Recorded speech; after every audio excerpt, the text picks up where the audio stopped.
नमस्कार दोस्तों, OCA network में आपका स्वागत है। मैं हूं ओमकार चौधरी।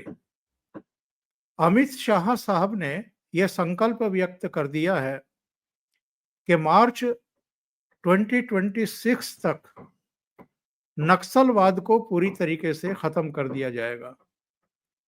अब 1967 में नक्सलवाड़ी क्षेत्र से जो शुरुआत हुई थी, कहा तो ये तक जाता है कि कुछ किसानों के इश्यूज को लेकर के शुरुआत हुई, लेकिन उसके बाद आप जानते हैं कि नेपाल से लेकर के और नीचे गढ़चिरौली तक एक पूरा लाल पट्टी बन गई थी और कई राज्य, बहुत सारे जिले, और जिस तरह की अराजकता, जिस तरह की हिंसा और इसके पीछे भी जो खेल थे वो भी। तो इन दोनों ही मुद्दों पर चर्चा करने के लिए मुझे बहुत लंबा चौड़ा परिचय देने की जरूरत नहीं, तो परिचित है, आप सब उनको जानते हैं, उनको प्यार भी करते हैं और उनको सुनते भी हैं। आरएसएन सिंह साहब से जुड़ते हैं सीधे और फिर चर्चा को आगे बढ़ाते हैं। सिंह साहब, बहुत स्वागत है। नमस्कार। नमस्कार अमित जी। शाह साहब ने कहा कि हम मार्च 2026 तक इसे खत्म कर देंगे। 2023 से अब तक के मैं आंकड़े देख रहा था, 450 के आसपास नक्सलवादी मारे भी गए हैं, हजारों ने सरेंडर भी किया है। लेकिन क्या वाकई नक्सलवाद खत्म हो जाएगा मार्च 2026 तक? इन्हीं सवालों का जवाब एक घटना जो कि मैंने ओपन सोर्सेस से ही पिकअप किया है, आपके दर्शकों के सामने मैं रखूंगा और वो खुद इस बात का निर्णय कर लें कि क्या उनका हृदय परिवर्तन हो गया है या सिर्फ ये एक टैक्टिकल रिट्रीट। और अगर टैक्टिकल रिट्रीट है तो ये अपने आप को प्रिजर्व करने का एक तरीका है। जब तक ये सरकार ये जो अर्बन नक्सल्स जो है उनसे स्ट्रेटेजिक रिट्रीट नहीं करवाती है, I am choosing my words very carefully, जब स्ट्रेटेजिकली उसको जो देखिए, ये उनका जो ये उनका पूरा जो सिस्टम जो है ना, वो द ब्रेन वो है अर्बन नक्सल्स, जो दिल्ली और कई जगहों से संचालित है, खास करके दिल्ली से, एकेडमिया से, आप तो वाकिफ है, और आपके जुडिशरी से। ये मुख्यतः ये दो मतलब ये दो एरेनाज हैं जहां से ये पूरे संचालित होते हैं। तो मैंने कहा कि ये देखिए, मैं जब ये नोबेल प्राइज की बात की और मरीना करीना की बात, मैंने कहा कि ये कौन लोग हैं, ये चावेज किस विचारधारा का था, ये इसका जो सक्सेसर है मौदू वो किस विचारधारा का है। ये सब उसी विचारधारा के लोग हैं। और ये नक्सल्स के लिए चावेज जो था, मौदू जो है, ये भगवान के समान है। तो मैं इसमें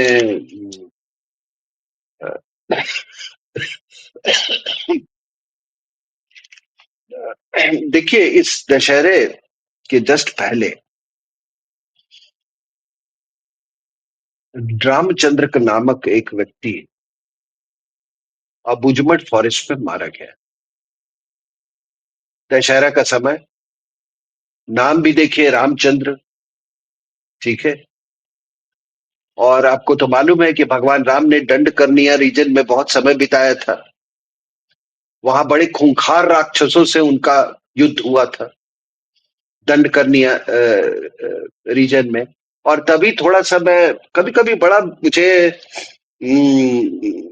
हैरानी होती है कि ये हमारे सनातन में ये जो सेक्रेड ज्योग्राफी और ऑफ इंडिया है, ये कितना यूनिक है।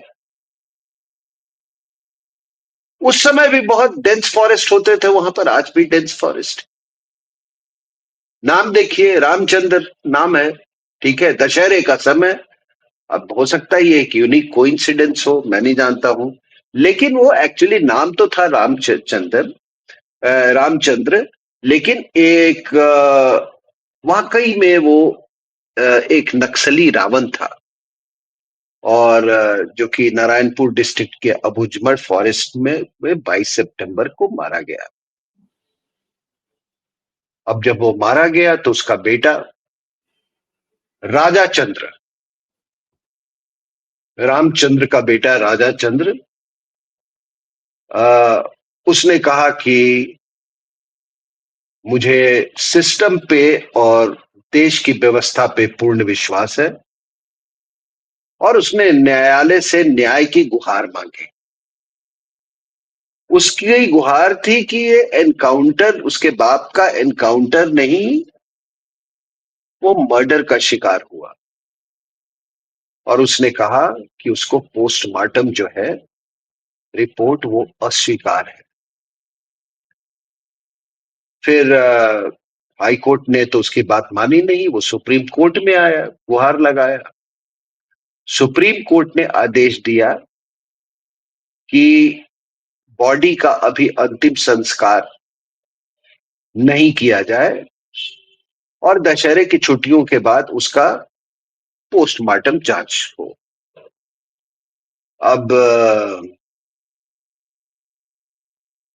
आप समझिए कि आज वो व्यवस्था पर ये कर रहा है। ये जो राजा चंद्र का बाप जो रामचंद्र है, रामचंद्र, उसने कितने लोगों को मौत के घाट उतारा उतारा होगा। सही। और कहां पर कहां पे फैसला सुनाया जाता था सर? जन अदालतों में। कंगारू अदालतें जहां लगा से। कंगारू, जहां पर न कोई वकील, न दलील, न कोई अपील, पूरे पब्लिक व्यू में उनको या तो गोली से मार दिया जाता था, या उनका सर अलग कर दिया जाता था। अब पता नहीं कैसे उसको इस न्याय व्यवस्था पर अचानक इतना विश्वास जाग उठा। But this is typical of the leftist, कि जब वो मजबूरन वो दोनों ट्रैक पर चलते हैं। वो जन अदालत वाले भी ट्रैक पे चलते हैं, और वो आपकी जो व्यवस्था है उस पर भी, वो उसमें भी उन्होंने पूरा इन्फिल्ट्रेट कर रखा है। अब ये जो था, ये रामचंद्र, जिसका नाम था कथा रामचंद्र रेड्डी, ये सेंट्रल कमिटी का मेंबर था, जो कि माओवादियों का एपेक्स डिसीजन मेकिंग बॉडी है। वो तय करता है कि जो ये जो दिशा जो होगी, ये the Maoist war against India,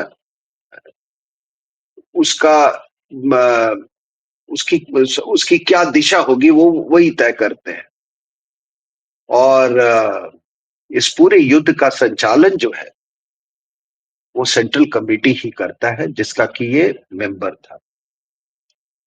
और आपको तो मालूम है, इसमें किसी संदेह की बात नहीं है कि माओवाद की बुनियाद है टेररिज्म। इस टेररिज्म वाली युद्ध पद्धति से न जाने कितने इनोसेंट्स, कितने सिक्योरिटी फोर्सेस पर्सनल की जान गई। फिर भी सुप्रीम कोर्ट उस पर इतना मेहरबान क्यों सर? सही। उस पर इतना मेहरबान क्यों? इसके अलावा एक और सेंट्रल कमेटी का मेंबर इधर मारा गया, कदारी सत्यानारायण रेड्डी। ये दोनों, रामचंद्र और सत्यनारायण रेड्डी, इन दोनों ने मिलके 120 सिक्योरिटी फोर्स, ऐसे सिक्योरिटी फोर्स पर्सनल की इन्होंने जान ली। इन पर सरकारों ने 3.6 करोड़ का इनाम रखा था।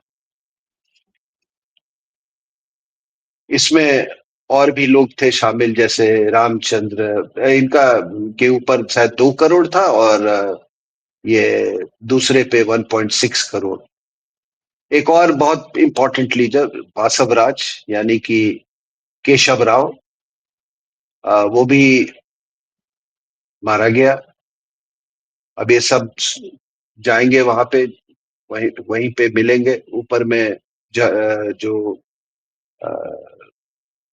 जहां भी ऊपर में इनको जाना होता है, जिहादियों के पास ही जाएंगे ये जाके, क्योंकि जिहादिज्म और माओइज्म में को ये शायद उन्हीं के साथ जन्नत शेयर करेंगे ये जाके वहां।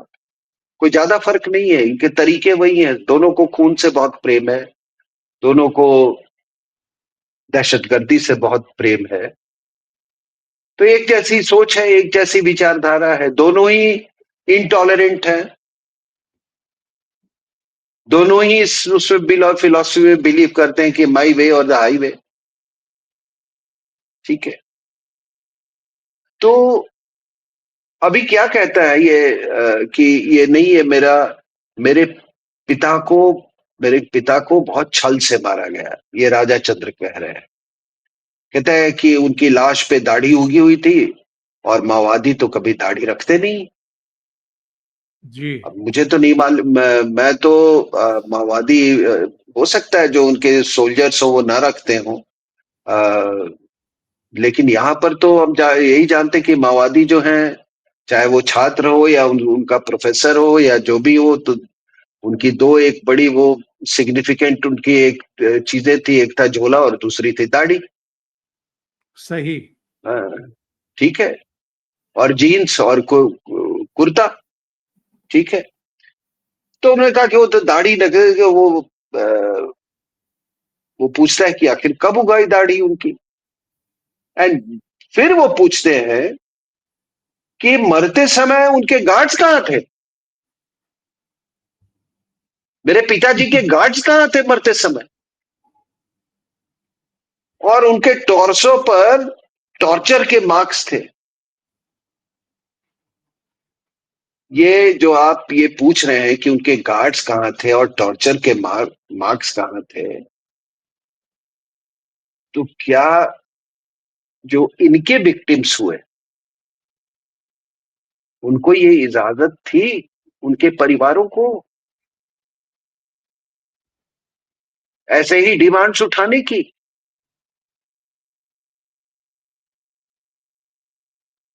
रामचंद्र जो है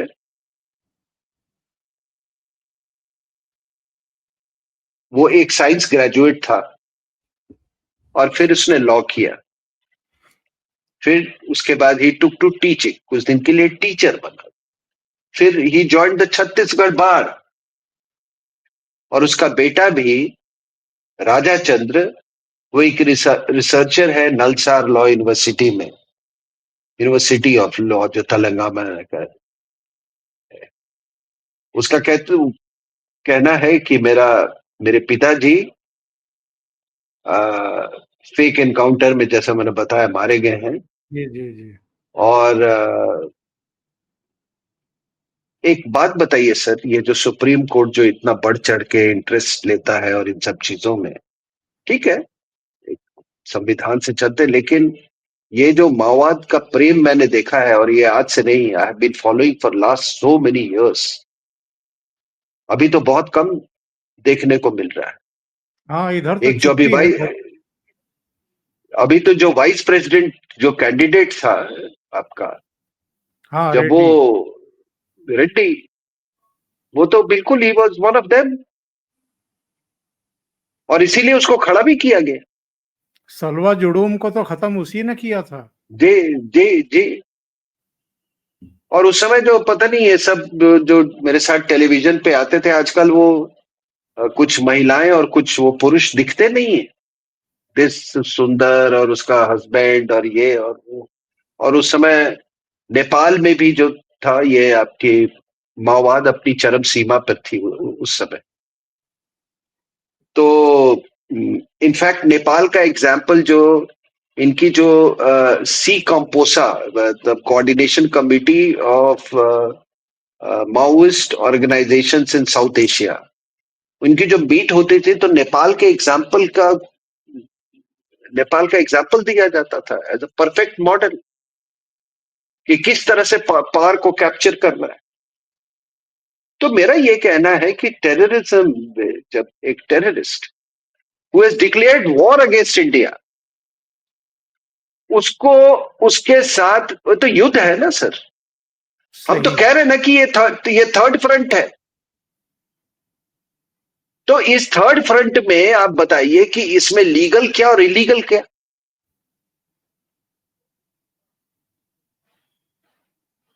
अगर लीगल रास्ते, अगर उनको ये व्यवस्था का फायदा उठाना है तो फिर अपने वो ये बंदूक का रास्ता छोड़ दे वो। जब एक बार उन्होंने बंदूक उठा ली तो मैं माननीय अपने मिलॉर्ड से पूछना चाहता हूं कि what is legal and what is illegal. दूसरी बात कि ये राजा चंद्र कहता है कि उसका बाप 2008 में नक्सलाइट बना, उसकी मां शांति प्रिया उसी साल गिरफ्तार हुई थी। कहता है कि मेरी उम्र उस समय 15 साल थी और मेरी बहन की उम्र 17 साल थी और हम फिर भी इंडोक्ट्रिनेट नहीं हुए। This is what he says, कि हम इंडोक्ट्रिनेट नहीं हुए।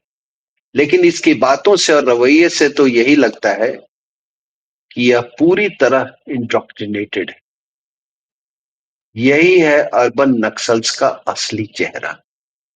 बिल्कुल सही कह रहे हैं। और ये कई जगह, जैसे महाराष्ट्र में भी भीमा कोरेगांव और दूसरी जगहों पर भी ये तो इस तरह के कांड करते रहे हैं। ये केवल वन क्षेत्र में ही नहीं, शहरों में, और शहरों में जब आपसे बात हो रही थी तो आपने कहा कि ठीक है, नक्सलवाद को मिनिमाइज किया जा रहा है, हो सकता है खत्म कर दिए जाए, लेकिन अर्बन नक्सल का क्या? बिल्कुल बिल्कुल सही बात है सर। और ये देखिए, ये बिल्कुल वही चेहरा है कि मेरे पिताजी भी गए, मेरी माँ भी जेल गई, मैं इंडोक्ट्रिनेटेड भी नहीं हूं लेकिन आवाज भी उठा रहा है। Is running from pillar to post, कहता है कि पोस्टमार्टम दोबारा होना चाहिए, टॉर्चर किया गया।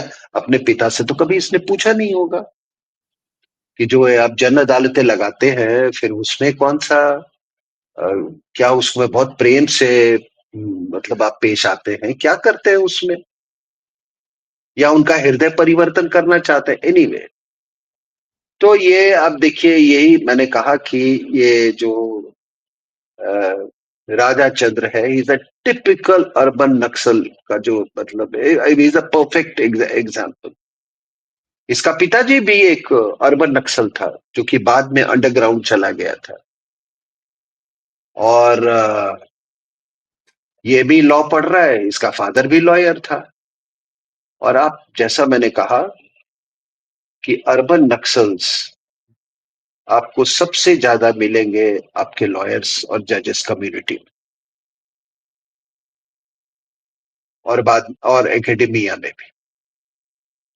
मुझे याद है सर कि आज से करीब 2 दशक पहले मुझे कोई पटना में मिले थे कोई लॉयर। तो वो कह रहे थे कि जब भी वहां पर कोई छोटा भी नक्सली, अगर वो उसको अरेस्ट किया जाता है और उसके खिलाफ कोई कार्रवाई की जाती है, तो कहता है कि lawyers from Delhi they fly to protect him, legally protect him. कहता कहां से ये पैसा आता है? बिल्कुल। Who who pays for it? और जब ऐसे लॉयर्स होते हैं तो यही लॉयर्स फिर जज बन जाते हैं। आपने देखा ना, अगर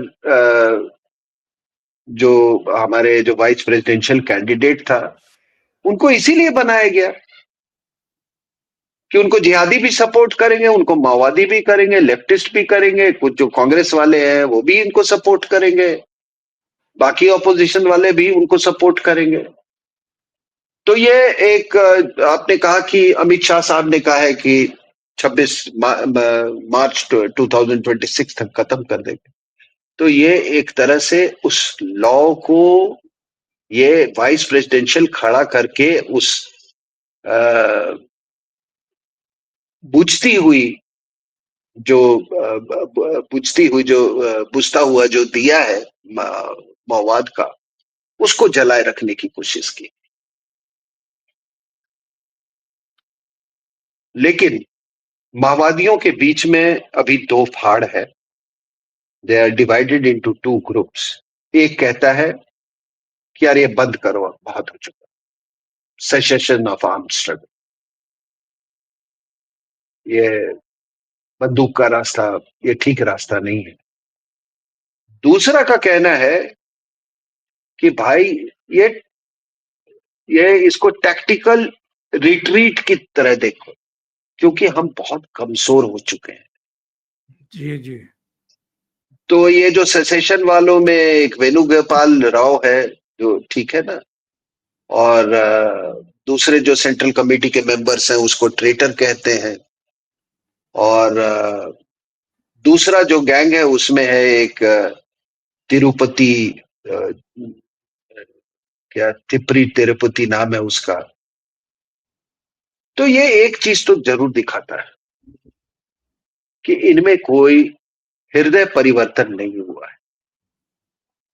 एक और इनका लीडर है सोनू, वो कहता है कि भाई हमको पार्टी को बचानी है, इसलिए रिट्रीट करना है।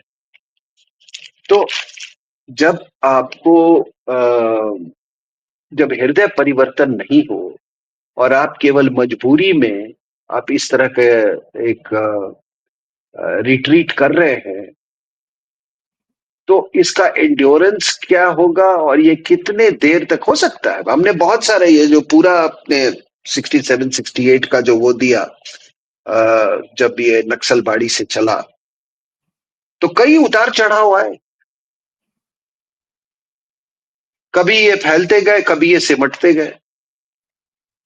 मुझे वो दिन भी याद है 71 के टाइम में, बहुत कम लोगों को मालूम होगा कि मिसेस गांधी ने वेस्ट बंगाल में एक ऑपरेशन स्टीपल चेज चलाया था।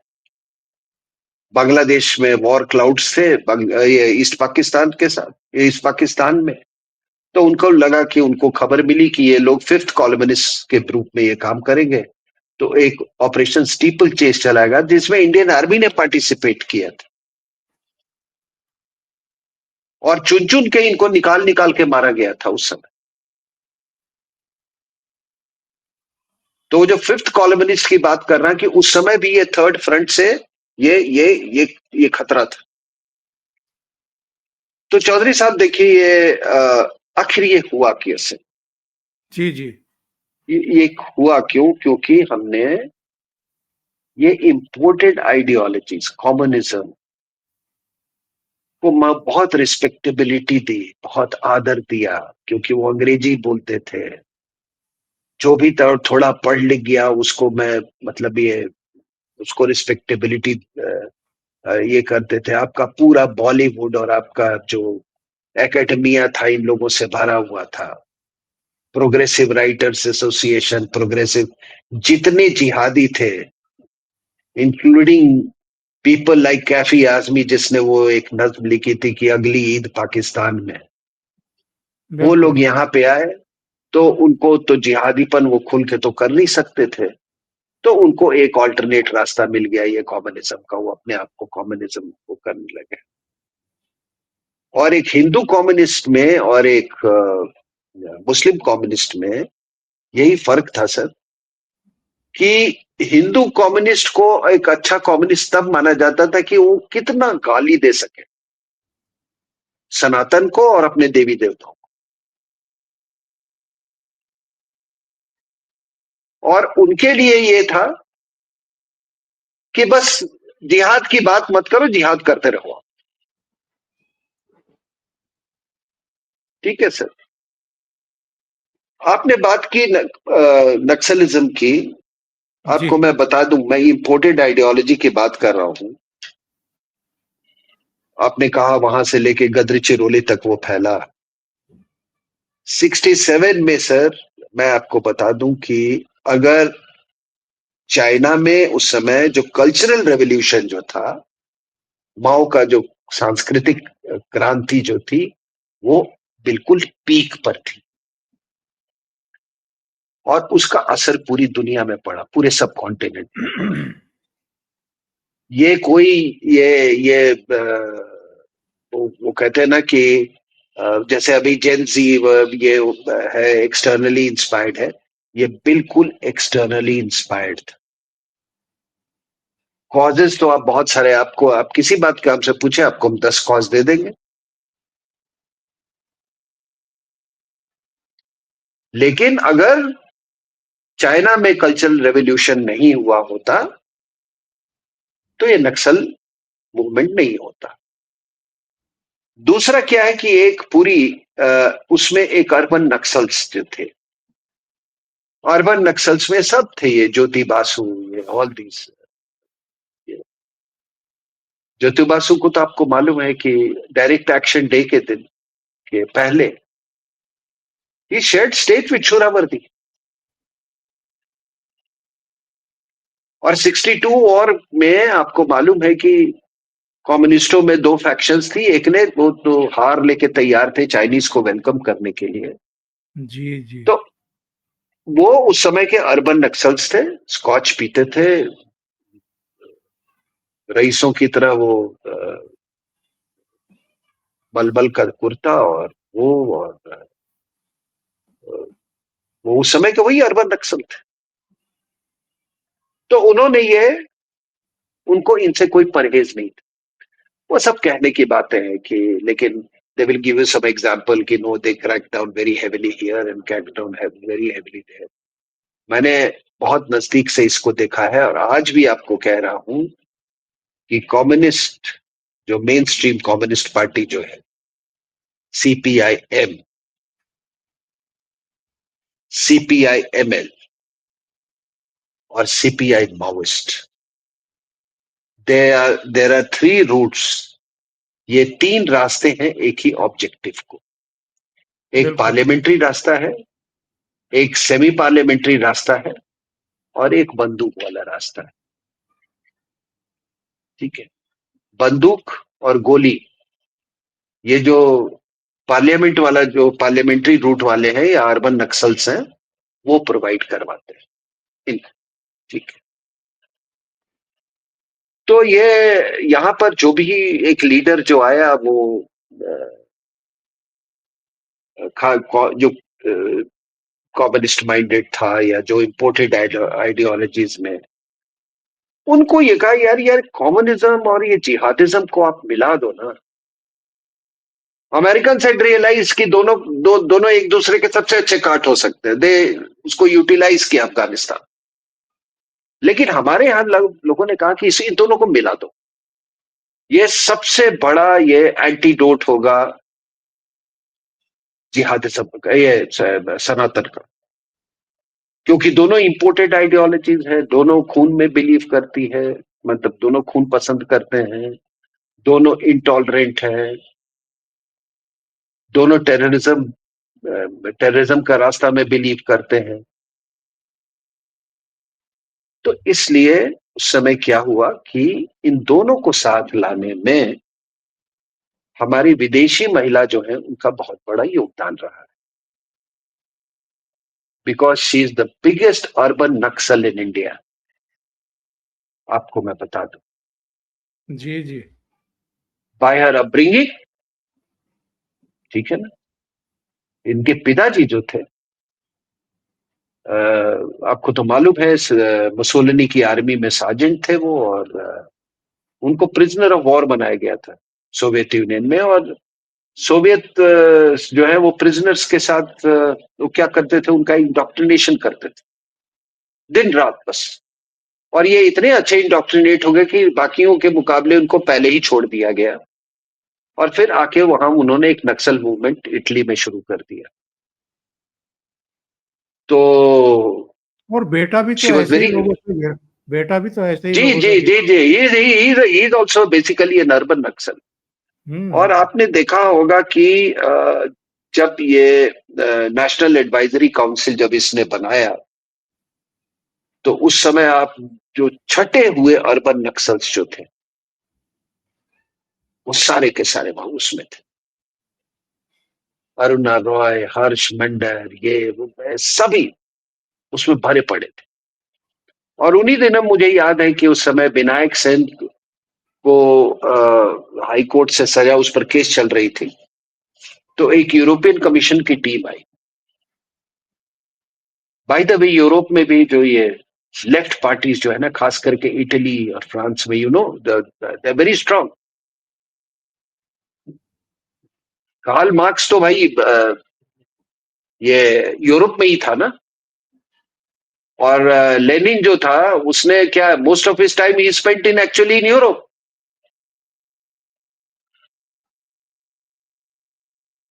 तो यहाँ पर उसने फिर वो she is the one who brought this jihadis and Ahmed Patel and all these, ये जो आपका अभी वो क्या नाम है, वो बड़े बाल वाला लीडर, जस्ट अच्छा, ये फॉरगेटिंग। जयराम रमेश। जय जयराम रमेश, ये सब लोग उसी में। मुझे ही टुक अ राइड गदरचिरौली में दिल्ली नक्सलियों के गढ़ में मोटरसाइकिल पे।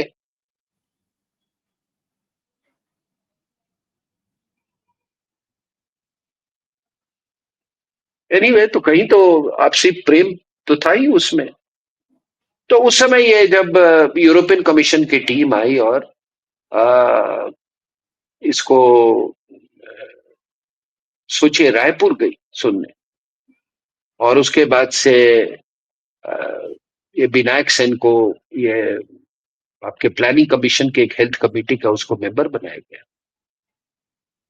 और वो एक डॉक्टर जिसने कभी डॉक्टरी की नहीं थी, डिग्री था उसके पास।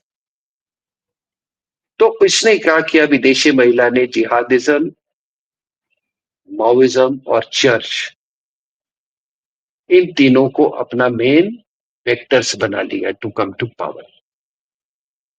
और छत्तीसगढ़ को इसने एपी सेंटर बनाए रखा कि कहीं से अगर वो कॉन्ट्रैक्ट करता भी है, ये जो रेड कॉरिडोर जो है, छत्तीसगढ़ जो एपी सेंटर है वो बिल्कुल कायम रखना चाहिए। तो इसलिए वहां पे इसने वहां पर विशेष ध्यान दिया। यहां तक कि जब कांग्रेस के नेता महेंद्र कर्मा और बीसी शुक्ला, जी हाँ। जब उनकी माओवादियों ने निर्मम हत्या की थी, किसी ने किसी ने कांग्रेस में आंसू नहीं बहाया उनके लिए, आपने देखा होगा, किसी ने जबकि आंसू नहीं बहाया। वीएसपी शुक्ला तो इंदिरा गांधी के सहयोगी थे, बल्कि जब इमरजेंसी लगाई गई तो सूचना प्रसारण मंत्रालय उनको दिया गया था। नहीं, नॉट ओनली दैट, वो जो शुक्ला फैमिली जो थे, वो छत्तीसगढ़ की बहुत जानी मानी फैमिली थी। हाँ, विद्याचरण शुक्ला भी और ये भी। हाँ, तो ये लोग एक्चुअली क्या था, देवर एंटीडोट टू ये जो ये माओइस्ट जो फिलॉसफी है। कर्मा ने तो वो सलमान जुर्म तो महेंद्र कर्मा का ही खड़ा किया हुआ था, तो उसको मरवा दिया इन्होंने, एक आंसू नहीं बहाया बिल्कुल। उनके लिए। और तो और, वो एक कवासी लखमा जो था, जिसका नाम आ रहा था कि ये साजिश, ये कॉन्स्पिरेसी में शामिल है मारने की, ही वॉज देयर, और पता नहीं कैसे बच के निकल गया वहां से। उसको जब इनकी सरकार आई तो उसको इंडस्ट्रीज मिनिस्टर बना दिया गया, जबकि वो व्यक्ति लिख लोढ़ा पढ़ पत्थल जो कहते हैं ना कहावत, वो था। तो उसमें इन्होंने छत्तीसगढ़ को ये इसको एपी सेंटर बनाए रखा। अब हम, ये बहुत सराहनीय बात है कि, और मैं ऐसे नहीं हवा में बात नहीं कर रहा हूं सर, मैं मिनिस्ट्री ऑफ होम का एक स्टडी टीम में था, I have travelled all these areas. मुझे आज भी याद है, मैं सुकमा गया और वहां पे मैं I went to this Salman Judum camps and all. और एक नदी बहती थी, बहती है, सॉरी, इंद्रावती नदी। वो कहते थे वो इलाका इस उस पार, वो इलाका उनका है, नदी के उस पार। जैसे इंडिया पाकिस्तान का मतलब कोई सरहद हो, इस टाइप का खौफ, इस टाइप का खौफ। कहीं बीच में आ जाए कि आर्मी को डिप्लॉय करना है, तो हाय हाय हाय, हमारे यहां भी जैसे कुछ लोगों को एक्टिवेट कर दिया जाता है ना, ये आर्मी को क्यों डिप्लॉय करेगा। और मैं शुरू से इस बात कही है, ये जो ट्रंप ने 800 ऑफिसर्स को जो क्वांटिको में बुलाया, तो उसमें एक सबसे बड़ी बात उसने कही कि ये बिल्कुल, ये अमेरिका में ये पहले से होता रहा है कि आर्मी को डिप्लॉय, मिलिट्री को डिप्लॉय किया जाता था, क्योंकि अगर आपका जो इंटरनल फ्रंट है अगर वो डिसरे में चला गया तो आपकी पूरी एक्सटर्नल फ्रंट कोलैप्स कर जाएगी। बिल्कुल। तो उसने उसने और यहां तक उसने कहा, वहां पर कई जनरल्स एडमिरल्स बैठे हुए थे, कि अगर मेरे नीतियों से आपको इत्तेफाक नहीं है तो आप हॉल छोड़ के जा सकते हैं।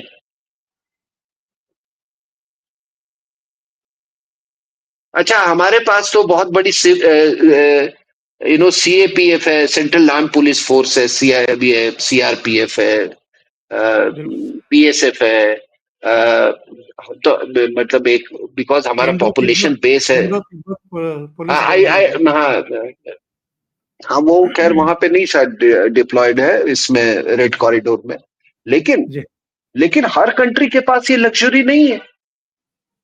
मुझे आज भी याद है, मैं जब नेपाल पे किताब लिख रहा था तो मैं ऑनरेबल प्रेसिडेंट से 2 बार मिला। मैंने कहा कि योर एक्सेलेंसी, आपने कभी सोचा है कि माओवादी जिस तरीके से आपके नेपाल आर्मी को ह्यूमिलिएट कर रहे हैं, कल को कुछ अगर होता है, मान लीजिए आपकी नेपाल आर्म पुलिस उस समय 20,000 की थी, वो खड़ा ही हो रहा था वो सेना, तो अगर वो रिवोल्ट कर देती है तो कौन आपको बचाएगा।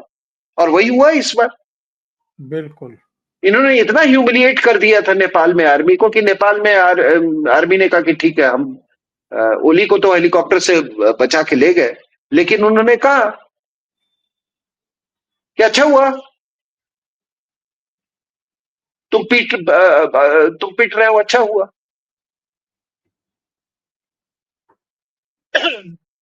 ये तो कमजोर पड़ रहे हैं, इसलिए नेपाल में ये सत्ता पलट हो पाई। बिल्कुल बिल्कुल, देखिए क्या है ना कि मुझे मुझे लगता है कि अब मास मोबिलाइजेशन का जो तरीका है वो बदल गया है। अरविंद केजरीवाल ने कैसे गई, ये भी तो नक्सली है ना।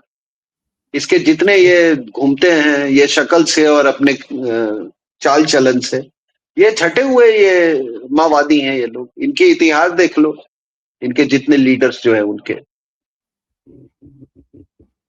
झूठ, झूठ तो मतलब आप समझो कि छूटते के साथ ही केवल झूठ ही बोलते हैं। शक्लें भी वैसे ही इनकी, विचारधारा वही है। विचारधारा वही है इनकी। अ, तो ये तो यहाँ पे क्या हुआ कि उस समय ये सब चल रहा था, अरब स्प्रिंग का दौर था, वो था। तो हिलरी क्लिंटन ने इसको भेजा, एक श्रीमित ली एक लड़की है उसको भेजा, और फिर उसने ये पूरा ऑर्गेनाइज करवा गया। तब तक ये मास मीडिया आ चुका था, फ्लैश मैसेजेस तो चल ही रहे थे, व्हाट्सएप वगैरह नहीं था, लेकिन फ्लैश मैसेज उसके द्वारा क्राउड मोबिलाइजेशन हुआ। तो तरीके बदल गए थे, आइडियोलॉजी वही है। ठीक है सर। तो ये हो सकता है कि ये जेन जी भी जो आप देख रहे हैं ना, ये जेन जी भी एक एक एक दूसरे तरह का, उसी तरह का, ये आग लगा दो, मार दो, खून बहा दो, ये करवा दो, की कम्युनिकेटर्स बना दो। ये वांगचुक के केस में क्या हो गया है, ये भी एक तरह का नक्सली। और मुझे मालूम है, मुझसे मुंह मत खुलवाइएगा कि किसको किसको, ये जो आजकल जो ये व्हाट्सएप, इसका सोशल मीडिया का जमाना है, तो कई इन्फ्लुएंसर्स को काफी पैसे दिए हैं इन लोगों ने, बिल्कुल। बाहर की ताकतों ने। तो ये है सर। तो मेरा क्या कहना है कि देखिए, हृदय परिवर्तन हुआ नहीं है, इसलिए हमको जो माननीय होम मिनिस्टर जो कह रहे हैं, मैं बहुत उनके उसको मैं सराहता हूं और उनका प्रयास बहुत सफल रहा है। लेकिन एक मैं उनसे अनुरोध करूंगा कि कृपया किल this ideology, kill this ideology. मुझे याद है सर, एक मैं जब मिलिट्री इंटेलिजेंस डायरेक्टरेट में था, तो उस समय जॉइंट इंटेलिजेंस कमेटी होती थी। तो मुझे याद है एक मध्य प्रदेश के सीनियर आईपीएस ऑफिसर थे, यादव साहब थे, इफ आई करेक्टली रिमेम्बर। जी जी। तो उन्होंने उन्होंने एक बार कहा उस मीटिंग में, तो कि उन्होंने पूछा कि ये नक्सलियों माओवादियों का सबसे बड़ा हथियार क्या है। उन्होंने कहा, सबसे पूछा, लोगों ने अलग अलग जवाब, उन्होंने कहा नहीं, प्रोपेगेंडा, प्रोपेगेंडा। तो कहते हैं आप कैसे प्रोपेगेंडा को कहा कि हमने एक टीम तैयार की, वो ढोलक और बाजे के साथ, और उसका तो हम इनके खिलाफ मतलब हम स्किट्स करते थे, ये इनका जो डबल फेस है उसको एक्सपोज करते थे कि इनके लीडर्स क्या करते हैं, कितना का जूता पहनते हैं, कितने के कपड़े पहनते हैं, किस होटल में रुकते हैं, कहाँ पे वेमेनाइजिंग करते हैं, सब एक्सपोज वो करना जब हमने शुरू कर दिया तो ऑटोमेटिकली डिक्लाइन होना शुरू हो गया उसमें। तो आज का प्रोपेगेंडा, हम तो प्रोपेगेंडा नहीं कर रहे, लेकिन हमको उस आइडियोलॉजी को कंटेस्ट करना है। सही। India cannot be a communist country. India cannot be taken over by Maoists or the church. बात बिल्कुल साफ है। और बस एक एक बात में आपके उससे मैं, क्यों हमको कंटेस्ट करना है आइडियोलॉजिकल, ये बताइए कि ये संविधान संविधान का लोग दुहाई देते हैं, ये देते हैं freedom for all religion, freedom of faith, जो भी है उसमें। आप ये बताइए कि आपके जितने जो सिस्टम्स जो है वेरियस रिलीजन्स के,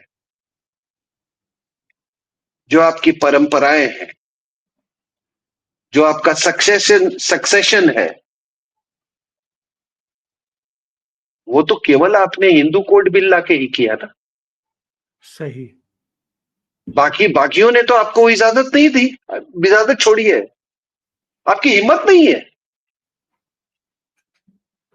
आपकी हिम्मत नहीं है। ये एक बहुत बड़ा एक फैलेसी चलाया जा रहा है साहब कि ट्रिपल तलाक। अरे ट्रिपल तलाक तो है, तलाके बिद्दत जो इंस्टेंट जो होता था वो किया गया है, उसको खत्म किया गया है। ट्रिपल तलाक इज वेरी मच देयर। सही तो है। जब तीन बार तीन तलाक बोलने पे को खत्म किया गया। हाँ, वो इंस्टेंट जो होता था वो खत्म किया गया है। तो बाकी आप जब केवल कोई भी आप सोशल चेंज या कोई इस तरह की आप चेंज लाना देते हैं, तो आपके टारगेट पे क्या है? आपके टारगेट पे है Hindus. So for God sake से, या तो किसी के लिए मत कीजिए, तो आपको हिम्मत होनी चाहिए कहने की कि हमको नहीं इजाजत, हमको डर लगता है, हम नहीं कर सकते हैं इसको। आप कहिए ना।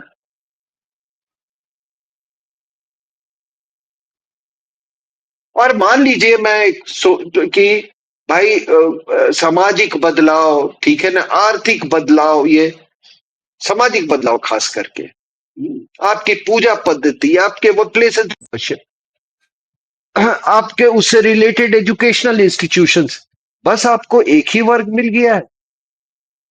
और अगर दूसरा वर्ग पे आप कुछ नहीं कर सकते हैं, तो वो धीरे धीरे तो वो मतलब वो एक अपने आप में एक क्या एक सेपरेट एंटिटी बनता चला जाएगा वो।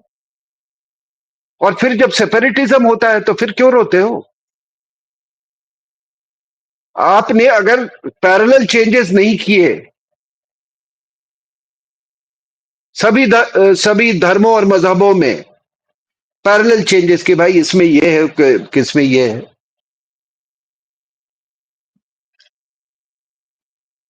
एक ने किसी ने, मैं आज ही पढ़ रहा था कि कोई, मान लीजिए कोई दिगंबरी छात्र अगर चला जाता है अपनी जो प्रिस्क्राइब्ड वेशभूषा में कहीं पे जहां पे वो लोगों ने अपना जो भी हिजाब पहन रखा, तो क्या होगा? सही। तो पहले तय कीजिए कि ये कॉन्स्टिट्यूशन किसके लिए लिखा गया है और भारतीय राष्ट्र किसके ऊपर में है ये।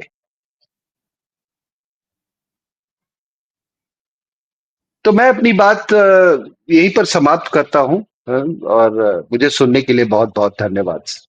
बहुत धन्यवाद आपका सब। बहुत समय आपने दिया और बहुत डिटेल जानकारी दी है। आमतौर पे ये जानकारियां मिलती नहीं हैं, लेकिन सिंह साहब बहुत धन्यवाद आपका इतना समय निकालने के लिए और डिटेल जानकारी देने के लिए। Thank you so much thank you sir. Sir. Thank you sir. नमस्कार। वंदे मातरम।